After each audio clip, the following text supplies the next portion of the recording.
నమస్కారం.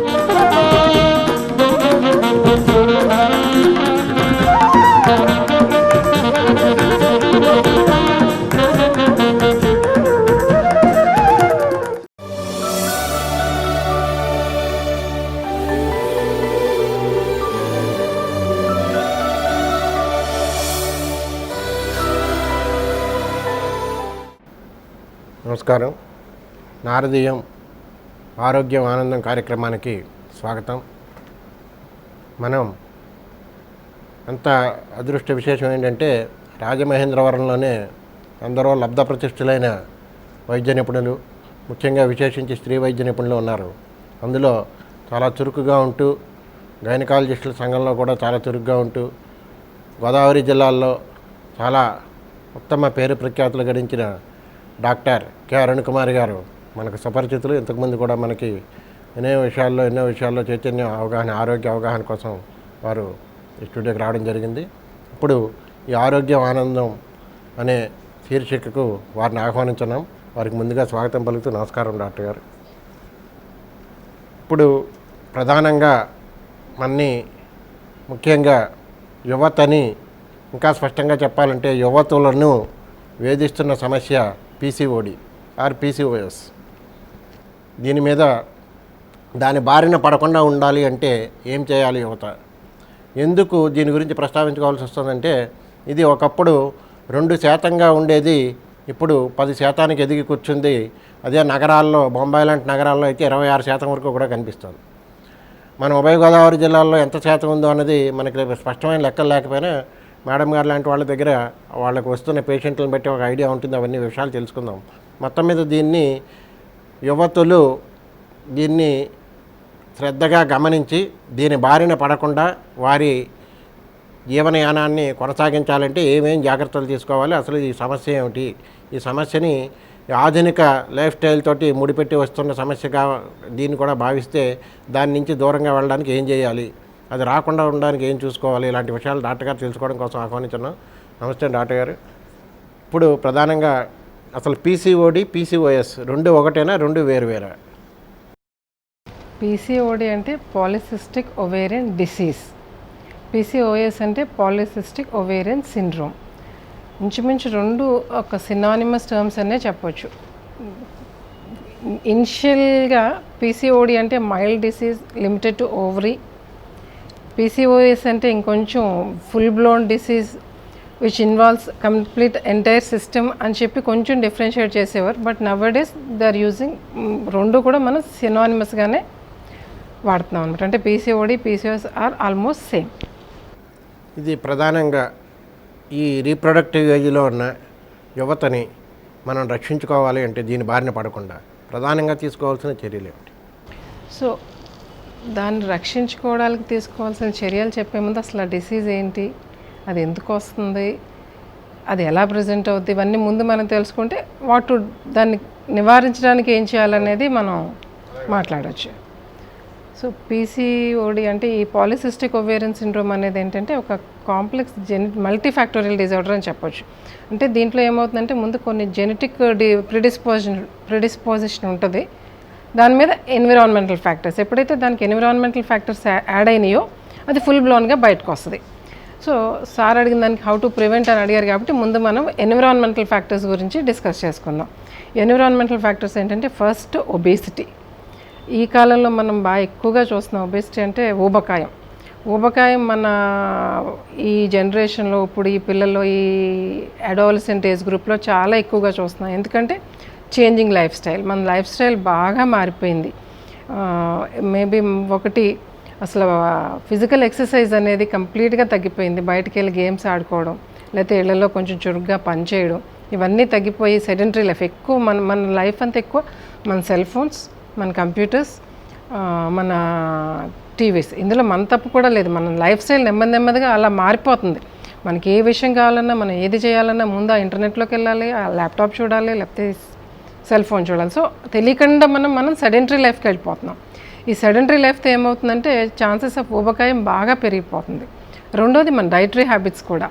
ఇంతకుముందు డైట్లో ఖచ్చితంగా కొంచెం ఫ్రూట్స్, కొంచెం నట్స్, ఇవన్నీ ఉండేవి. ఇప్పుడు ఎక్కువ ప్రాసెస్డ్ ఫుడ్స్, ఇప్పుడున్న జనరేషన్, యంగ్ జనరేషన్ అంతా ఏది ఎక్కువ ఇష్టపడుతున్నారు, పిజ్జా అలాంటివే. సో దట్ ఇవన్నీ ప్రాసెస్డ్ అండ్ టిన్డ్ ఫుడ్స్ ఇవన్నీ ఎక్కువ ఇష్టపడుతున్నారు. అవన్నీ high calorie diets with low fibre content. ఇది కూడా ఇంచుమించుగా ఒక విధంగా మన ఊబకాయానికి కారణమవుతుంది. సో పీసీఓడికి మెయిన్ అండర్లయింగ్ ఎన్విరాన్మెంటల్ ఫ్యాక్టర్స్ ఇవే: ఇంక్రీజింగ్ ఒబేసిటీ, సెడెంటరీ లైఫ్ అంటే ఎక్సర్సైజ్ లేకపోవడం, చేంజెస్ ఇన్ డైటరీ ప్రిఫరెన్సెస్. ఇవన్నీ ఏం చేస్తున్నాయి అంటే ఆ జెనెటిక్ ప్రిడిస్పోజిషన్ ఉన్న అమ్మాయికి వెంటనే పీసీఓడి వచ్చేలాగా చేస్తున్నాయి. ఈ పీసీఓడి డాక్టర్ గారు ఇక్కడే మాల్ న్యూట్రిషన్ కూడా ఏమైనా కారణమా?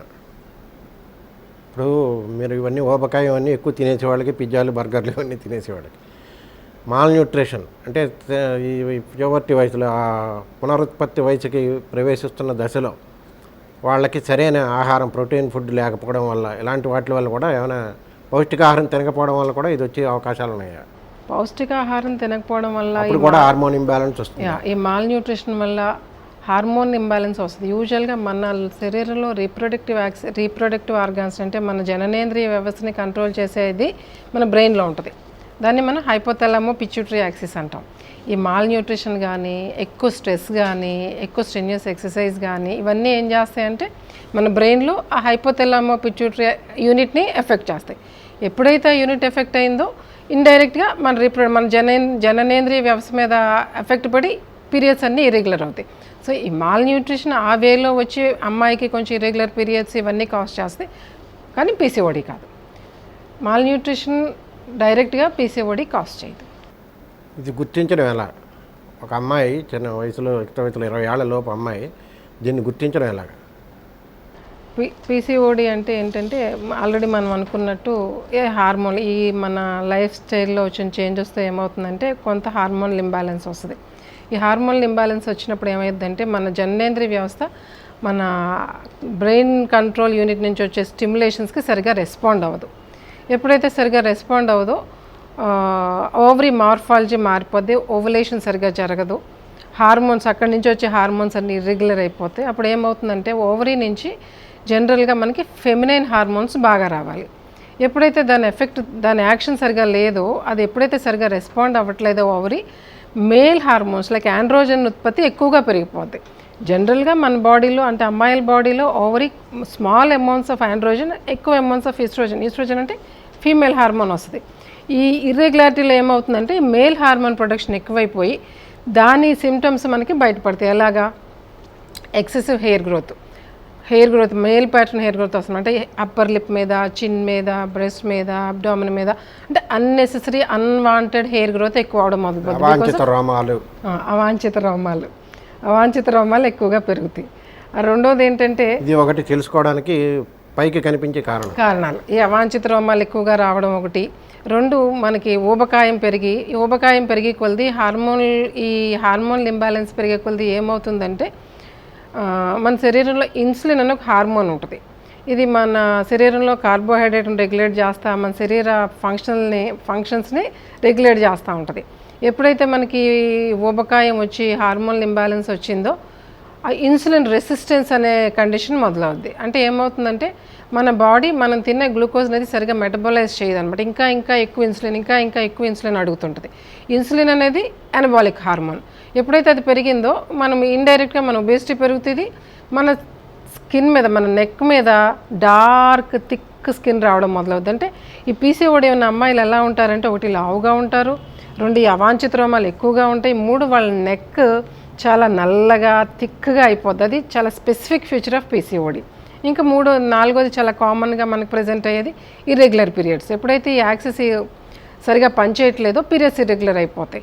వీళ్ళకి 3-4 మంత్స్కి ఒకసారి రావడం, వచ్చినప్పుడు చాలా హెవీగా అయిపోవడం, మళ్ళీ డాక్టర్ దగ్గరికి వెళ్తే కానీ ఆగకపోవడం, డాక్టర్ గారి దగ్గరికి వెళ్ళి మెడిసిన్ తీసుకుంటేనే పీరియడ్ రాకపోవడం, ఇలాంటి ప్రాబ్లమ్స్ అన్నీ మొదలవుతాయి. ఇర్రెగ్యులర్ పీరియడ్స్ దగ్గర కూడా కొంచెం స్పెసిఫిక్గా ఎన్ని రోజుల నుంచి ఎన్ని రోజుల వరకు దాన్ని రెగ్యులర్ అని అనుకోవచ్చు, ఇర్రెగ్యులర్ అని దేన్ని భావించవచ్చు? ఎందుకంటే దానికి కూడా నోటేషన్ నుంచి ఒకటి ఇచ్చారు కదా. అవునండి. So anything from 20 days to 45 days is normal. అంటే మనకి 20 రోజుల తర్వాత నుంచి 45 రోజుల మధ్యలో పీరియడ్ వస్తే దాన్ని మనం నార్మల్ కిందే యాక్సెప్ట్ చేయొచ్చు. ఎనీథింగ్ లెస్ దాన్ 20 days అక్కర్లేదు. 20 డేస్ కంటే తొందరగా వచ్చేస్తుంది, అంటే మరి 15 రోజులకి 18 రోజులకి పీరియడ్ వచ్చేస్తుంది, లేకపోతే 45 డేస్ కంటే ఎక్కువ, అంటే నెలన్నర 2 నెలలు దాటిపోతుంది, then it is abnormal. Adolescent age group అంటే ఈ చిన్నపిల్లలు అప్ టు 20 ఇయర్స్ ఏజ్ గ్రూప్లో ఏంటంటే వాళ్ళు నేను ఏదైతే చెప్పానో ఈ కంట్రోలింగ్ యూనిట్ అండ్ రీప్రొడక్టివ్ మన జననేంద్రియ వ్యవస్థ ఆ యాక్సిస్ ఇంకా పూర్తిగా మెచ్యూర్ అవ్వదు.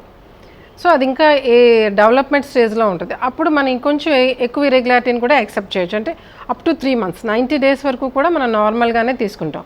ఈ ఏజ్ గ్రూప్లో 90 డేస్ అంటే 3 మంత్స్ వరకు కూడా పీరియడ్ రాకపోతే అప్పుడే మనం ట్రీట్మెంట్కి వెళ్ళాలి. అండ్ బ్లీడింగ్ ప్యాటర్న్ కూడా 2 డేస్ నుంచి 7 డేస్ వరకు నార్మల్.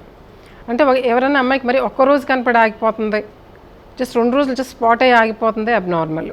లేదు 7 డేస్ దాటిపోయి 10 డేస్ దాకా అయిపోతుంది, ఎక్సెసివ్గా అయిపోతుంది, అబ్నార్మల్.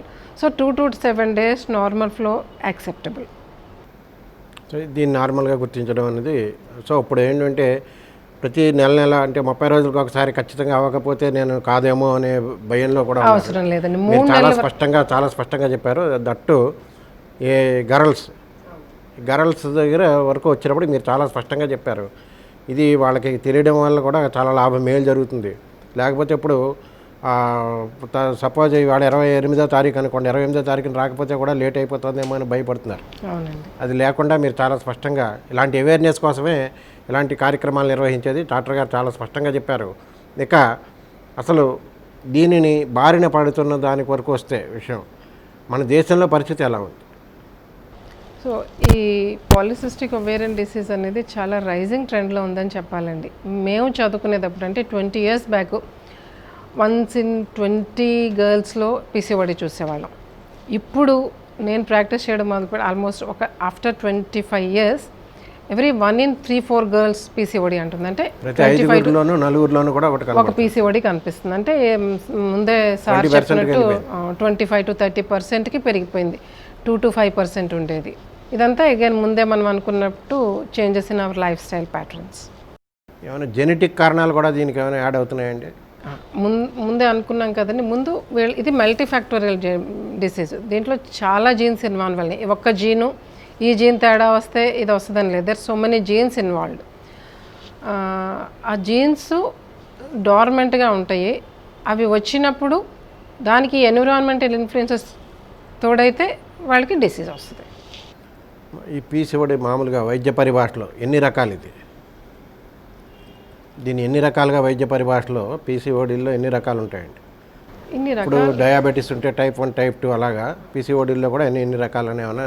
ఇన్ఫ్యాక్ట్ పీసీఓడిలో రకాలంటూ ఏముండవు, బట్ దర్ మెనీ వేరియంట్స్. అంటే టైప్ 1 టైప్ 2 అని చెప్పలేం, కానీ చాలా వేరియంట్స్ ఉన్నాయి ఇందులో. కొన్ని మెటబాలిక్ సిండ్రోమ్తో అసోసియేట్ అవుతాయి, కొన్ని మెన్స్ట్రల్ పీరియడ్తో అసోసియేట్ అవుతాయి, కొన్ని బికాజ్ ఆఫ్ ఒబేసిటీ, అంటే వాళ్ళకి జెనెటిక్ ప్రిడిస్పోజిషన్ లేదు కానీ ఓన్లీ బికాజ్ ఆఫ్ ఒబేసిటీ వాళ్ళు పీసీఓడిలో ప్రజెంట్ అవుతారు. అలా there many variants in PCOD. ఇప్పుడు అడల్సెన్స్ ఏజ్లో దీని బారిన పడకుండా ఉండాలి అంటే వాళ్ళు తీసుకోవాల్సిన జాగ్రత్తలు ఏమిటి? దీనికి మెయిన్ కాజు ఊబకాయం, ఎక్సర్సైజ్ లేకపోవడం, డైటరీ ప్యాడ్స్. మనం ఈ మూడింటిని మనం కంట్రోల్ చేయగలిగితే పీసీఓడిని మనం కంట్రోల్ చేయొచ్చు. ఒకటి చెప్పాలి, పీసీఓడి అనేది మనం డిసీజ్ కాదు, ఇట్స్ నాట్ ఏ డిసీజ్. మన లైఫ్ స్టైల్ ప్యాటర్న్తో మనకున్న జీన్స్ వలన అది మన కండిషన్, మన ఒవేరియన్ ప్యాటర్న్ అలా ప్రజెంట్ అవుతుంది. దాన్ని మనం కంట్రోల్ చేయాలంటే ఏం చేయాలంటే, ఒకటి మనం రెగ్యులర్గా ఎక్సర్సైజ్ చేయాలి. All adults and girls should do regular exercise, minimum 60 minutes per day. Severe exercise అక్కర్లేదు. It can be moderate exercise like walking, gym, yoga, or just shuttle ఆడడం, టెన్నిస్ ఆడడం, లేకపోతే రెగ్యులర్గా dance practice, some regular exercise everyday. Minimum 45 to 60 minutes exercise ఉండాలి.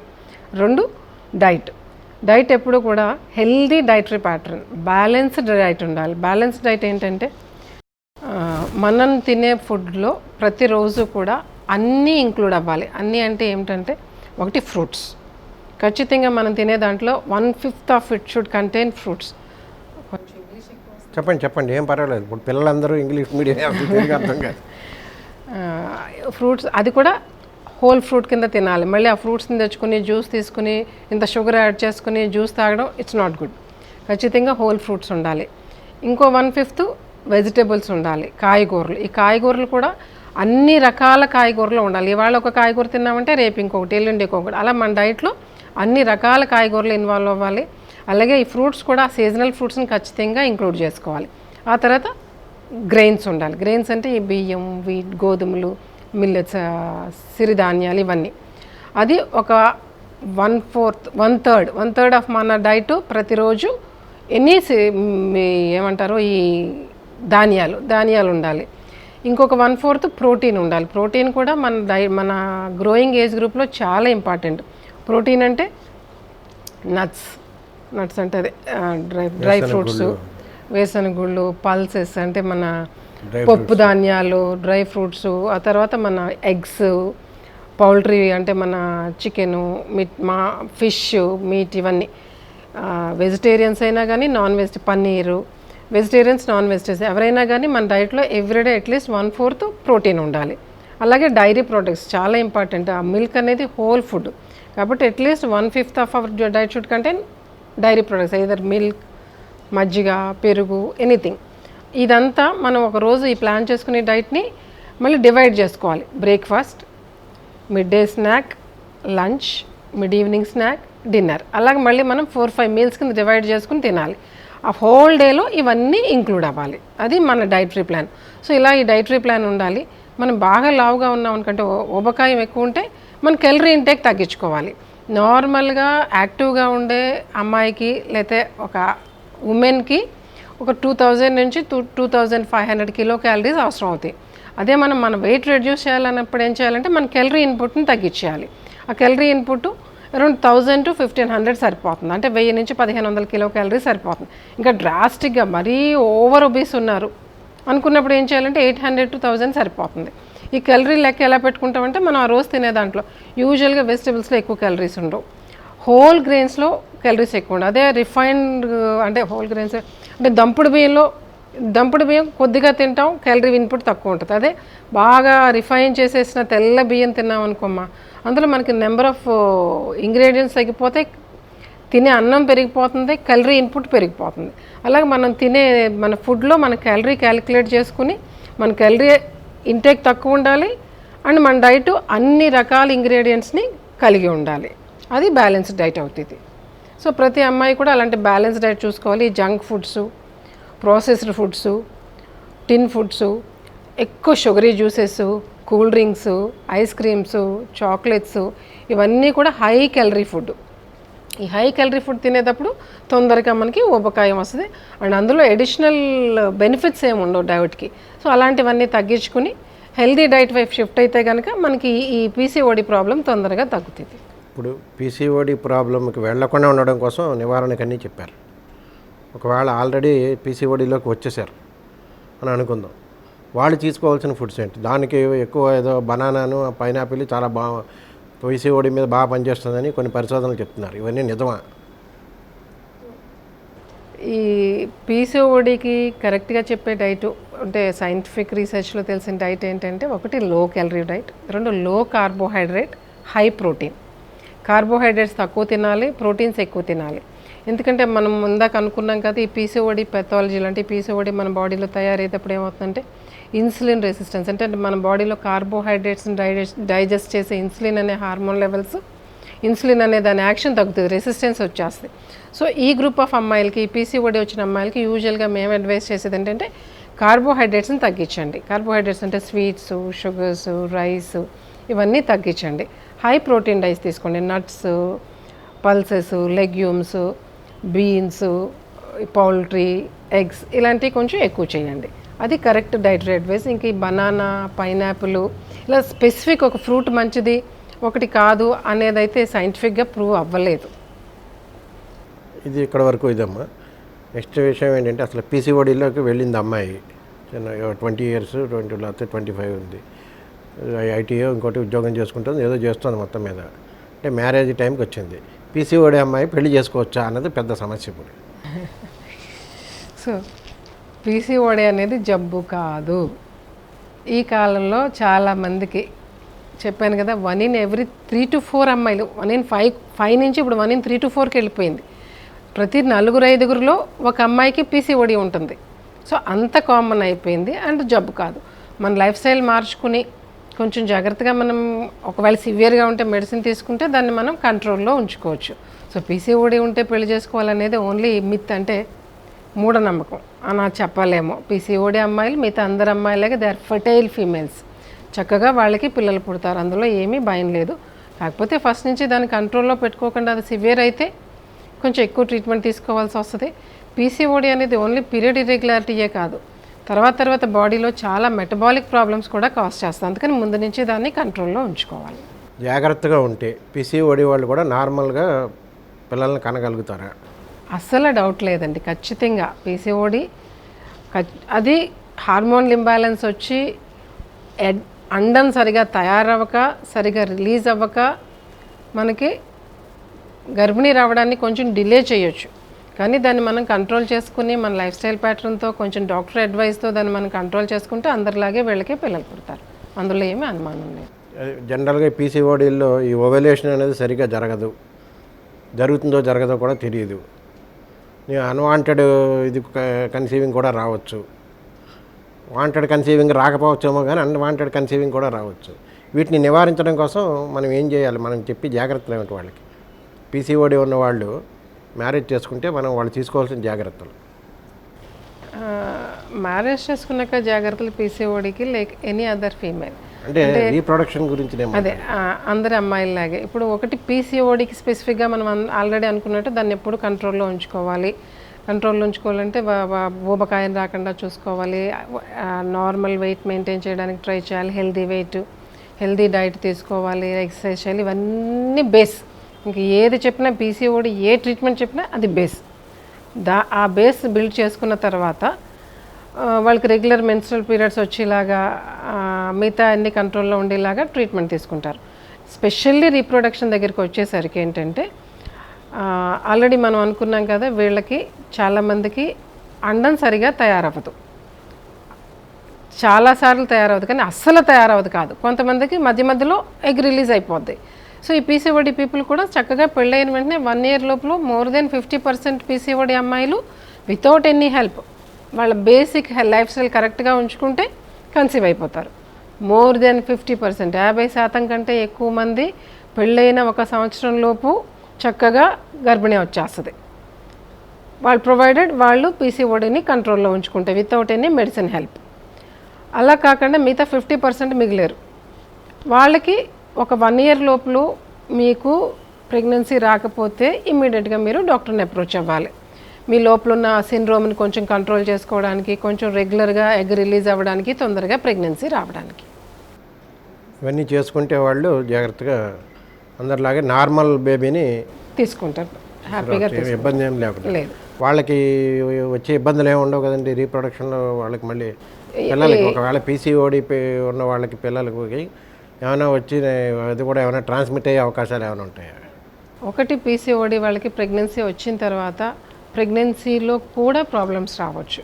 Like మనం ముందే అనుకున్నాం కదా, పీసీఓడిలో ఇన్సులిన్ రెసిస్టెన్స్ ఉంటుంది, ఒబేసిటీ ఉంటుంది, మెటబాలిక్ సిండ్రోమ్స్ రావచ్చు. వీళ్ళు ఈ కేటగిరీ ఆఫ్ అమ్మాయిలు ప్రెగ్నెన్సీలో వీళ్ళకి షుగరు, బీపీ ఎక్కువగా వచ్చే ఛాన్స్ ఉంటుంది. ఎందుకంటే వాళ్ళు ఒబేస్గా ఉంటారు, ఈ మెటబాలిక్ ప్రాబ్లమ్స్ ఉంటాయి, లోపల హార్మోనల్ ఇంబ్యాలెన్స్లు ఉంటాయి. కాబట్టి త్రూ అవుట్ ప్రెగ్నెన్సీ ఆల్సో కూడా వీళ్ళు చాలా కేర్ఫుల్గా ఉండి డాక్టర్ సూపర్విజన్లో ఉండాలి. ఎప్పటికప్పుడు షుగర్ డెవలప్ అవుతుందా, బీపీ డెవలప్ అవుతుందా, ఇవన్నీ చెక్ చేసుకుంటూ ఉండాలి. ఇంకా బేబీ దగ్గరికి వచ్చేసరికి వీళ్ళు నార్మల్ బేబీసే. ఈ పీసీఓడి గురించి బేబీస్కి ఎక్స్ట్రా మాల్ఫర్మేషన్స్ రావడం కానీ, ఎక్స్ట్రా అబ్నార్మాలిటీస్ రావడం కానీ ఏమీ జరగదు. కానీ మనం అనుకున్నట్టు ప్రెగ్నెన్సీలో షుగరు, బీపీ రావచ్చు కదా, మనం అవి సరిగ్గా చూసుకోకపోతే ఆ ఎఫెక్ట్ బేబీ మీద పడుతుంది. షుగర్ వచ్చిందంటే పెద్ద బేబీ రావచ్చు, బేబీ మ్యాక్రోజోమియా పుట్టిందంటే పుట్టేగా ఆ బేబీకి ఆ ప్రాబ్లమ్స్, ఎక్కువ బరువు పుట్టిన బేబీకి ఇన్హెరెంట్ ప్రాబ్లమ్స్ ఉంటాయి. ఇన్హెరెంట్ ప్రాబ్లమ్స్ అంటే పుట్టగానే కొంచెం ఊపిరి తీసుకోవడానికి ఇబ్బంది పడుతుంది, అలాగే కొంచెం ఆ baby sugar supply up and down అవుతుంటాయి. ఇవన్నీ పుట్టగానే కొంచెం జాగ్రత్తలు తీసుకోవాల్సి వస్తాయి. ఇది కాకుండా ఈ పీసీఓడి ఆ బేబీకి ట్రాన్స్మిట్ అవుద్దా, అది మెయిన్ క్వశ్చన్. మనం ముందే అనుకున్నాం కదా దానికి జెనెటిక్ బేసిస్ ఉందని. సో ఈ మదర్కి జెనెటిక్ బేసిస్ ఉంది కాబట్టి ఆ ఎన్విరాన్మెంటల్ ఇన్ఫ్లుయెన్సెస్తో పీసీఓడి వచ్చింది. సో ఈ జీన్స్ ఆ బేబీకి కూడా ట్రాన్స్మిట్ అయ్యే ఛాన్స్ ఉంటుంది. బట్ ముందు నుంచి మనం కంట్రోల్లో ఉంచుకుంటే, తన వెయిట్ కంట్రోల్ కానీ, తన డైట్ కానీ అన్నీ మనం కంట్రోల్లో ఉంచుకుంటే తనకి ఫుల్ బ్లోన్ డిసీజ్ వచ్చే ఛాన్సెస్ బాగా తక్కువగా ఉంటాయి. ఈ పీసీఓడి ఒకసారి కనిపించిన తర్వాత లైఫ్లో దానంతట అదే ఏమైనా సడన్గా మాయమైపోయే అవకాశాలు కూడా ఏమైనా ఉంటాయా, లేకపోతే వాళ్ళకి సైకిల్ ఎండ్ అవ్వడమేనా? పీసీఓడి ఆల్రెడీ అనుకున్నాం ఇది జబ్బు కాదు, ఇది వాళ్ళ బాడీ క్యారెక్టర్ ఆ జీన్స్తో వస్తుంది. So it will be there in them life long. కాకపోతే ఇది దేని మీద ఎక్కువ ఎఫెక్ట్ చేస్తుంది? మన జననేంద్రియ వ్యవస్థ మీద. దీని హార్మోనల్ ఇంబ్యాలెన్స్లన్నీ జననేంద్రియ వ్యవస్థ నుంచి వస్తున్నాయి. సో ఒకసారి మెనోపాజ్ వస్తే అంటే ఆ హైపోథాలమో పిట్యూటరీ యాక్సిస్ యాక్టివిటీ తగ్గే కొలది ఈ మెన్స్ట్రువల్ అబ్నార్మాలిటీస్ అవన్నీ తగ్గుతాయి. ఒకసారి ఓవరీ సైలెంట్ అయ్యే కొలది ఈ పీసీఓడికి సంబంధించిన కొన్ని ప్రాబ్లమ్స్ క్లియర్ అయిపోతాయి. కాకపోతే మనం ఇప్పుడు దాకా డిస్కస్ చేసుకోలేదు ఇంకాను. ఈ పీసీఓడి గురించి ఏమవుతుందంటే హార్మోనల్ ఇంబ్యాలెన్సెస్ వస్తాయి, ఇన్సులిన్ రెసిస్టెన్స్ వస్తుంది. ఇన్సులిన్ రెసిస్టెన్స్ అంటే వాళ్ళు చిన్న గ్లూకోజ్ని డైజెస్ట్ చేసుకోవడానికి కూడా మిగతా అమ్మాయిల కంటే వీళ్ళు ఎక్కువ ఇన్సులిన్ని ప్రొడ్యూస్ చేయాల్సి వస్తుంది. ఎప్పుడైతే ఈ ఎక్కువ ఇన్సులిన్ ప్రొడ్యూస్ చేయాల్సి వచ్చిందో నెమ్మదిగా దే విల్ హెడ్ టు వాళ్ళు డయాబెటీస్ వైపు వెళ్తారు. సో ఈ పీసీఓడి పేషెంట్స్లో డయాబెటీస్ వచ్చే ఛాన్స్ చాలా ఎక్కువ. అలాగే కొలెస్ట్రాల్ ఎక్కువయ్యే ఛాన్సు, లిపిడ్ అబ్నార్మాలిటీస్ వచ్చే ఛాన్సెస్ కూడా వీళ్ళకి చాలా ఎక్కువ. అంతేకాకుండా వీళ్ళకి మెన్స్ట్రువల్ సైకిల్స్ కూడా చాలా అబ్నార్మల్గా ఉంటాయి కదా, దాన్ని వాళ్ళు కరెక్ట్ చేసుకోకుండా వదిలేస్తే ఈ లోపల మనకి ఆ పీరియడ్ వచ్చేదాకా ఏమవుతుందంటే మన గర్భసంచికి ఒక లేయర్ ఉంటుంది. ఆ లేయర్ ఏమవుతుందంటే ప్రతి నెల మన ఓవరీ నుంచి వచ్చే హార్మోన్స్ తోటి ఆ లేయర్ పెరుగుతుంది. దేనికోసం? బేబీ కోసం. ఆ లేయర్ పెరిగి అందులో బేబీ ఇంప్లాంట్ అయితే ఆ పెరిగిన లేయరు బేబీకి న్యూట్రియంట్స్ ఆహారాన్ని సరఫరా చేస్తుంది. మనకి బేబీ పాతుకోలేదు, ఆ పీరియడ్ మనకి ప్రెగ్నెన్సీ రాలేదు, పీరియడ్ రాగానే ఆ పెరిగిన పొరంతా బయటకు వచ్చేస్తుంది. మన పీరియడ్ రూపంలో మెన్స్ట్రువల్ పీరియడ్ రూపంలో బయటికి షెడ్ ఆఫ్ అయిపోద్ది. మళ్ళీ నెక్స్ట్ పీరియడ్ మళ్ళీ మొదలవుద్ది, మళ్ళీ ఆ గర్భసంచి లేయర్ మళ్ళీ పెరగడం మొదలవుద్ది. పీసీఓడిలో ఏమవుతుంది? ఆ రెగ్యులర్ పీరియడ్స్ ఉండవు. ఎవ్రీ మంత్ ఆ పెరిగిన పొర బయటికి షెడ్ ఆఫ్ అవ్వదు మెన్స్ట్రువల్ పీరియడ్ లాగా. సో 3 నెలలు 4 నెలలు 5 నెలలు ఎప్పుడైతే ఆ పొర పెరిగిపోయిందో అక్కడ అబ్నార్మల్ గ్రోత్ మొదలవుద్ది. Endometrial hyperplasia, endometrial cancer. ఈ పీసీఓడి పేషెంట్స్ దాన్ని కంట్రోల్లో ఉంచుకోకుండా రెగ్యులర్ పీరియడ్స్ వచ్చేలా చూసుకోకపోతే వాళ్ళకి ఈ ఎండోమెట్రియల్ క్యాన్సర్ వచ్చే ఛాన్స్ కూడా చాలా ఎక్కువగా ఉంటుంది. కాబట్టి పీరియడ్స్ మినిమం 3 months లోపల ఒక్కసారైనా వచ్చేయాలి. ఆ పెరిగే ఎండోమెట్రియం 3 monthsకి ఒక్కసారైనా షెడ్ ఆఫ్ అయిపోయేలాగా వీళ్ళు చూసుకోవాలి. చాలా చక్కగా చాలా వివరంగా చెప్పారండి. ఇంకా పీసీఓడి గురించి ఇంకేమైనా మనం జాగ్రత్తలు చెప్పాల్సినవి ఏమైనా ఉన్నాయా? చాలా డీటెయిల్గా చెప్పారు. ఇంకేమైనా ఉన్నాయా వాడికి? ఇప్పుడు చాలా, ఎందుకంటే ఈ అవగాహన చాలా అవసరము ఇప్పుడు పెరిగిపోతున్న అవసరాల దృష్ట్యా అని అనుకున్నాం. చాలా బాగా చెప్పారు, చాలా చక్కగాను.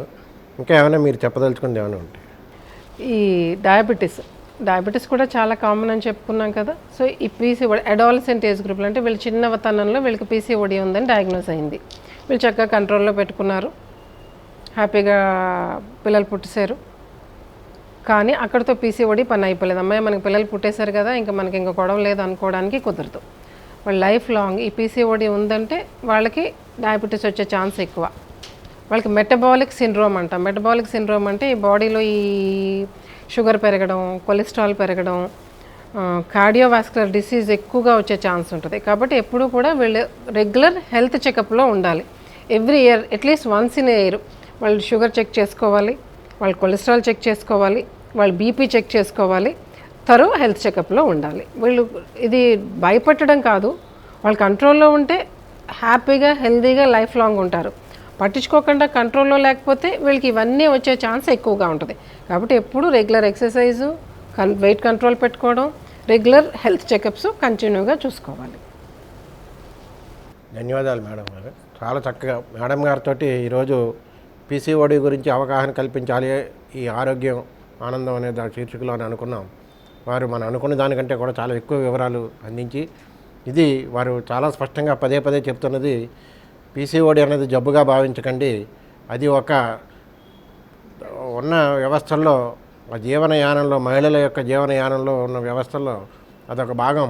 దాన్ని నువ్వు అదుపులో ఉంచుకుంటే ఏ విధమైన ఇబ్బందులు పడకసలు లేకుండానే నార్మల్గా అందరితోనూ నువ్వు సాధారణ జీవనం గడపచ్చు. అంతేకాకుండా నీ పుట్టబోయే బిడ్డకు కూడా మంచి ఆరోగ్యాన్ని ఇవ్వడానికి చాలా సలహాలు ఇచ్చారు. వారికి ధన్యవాదాలు తెలియజేస్తూ ఇంకో వారం మళ్ళీ కలుసుకుందాం. నమస్తే.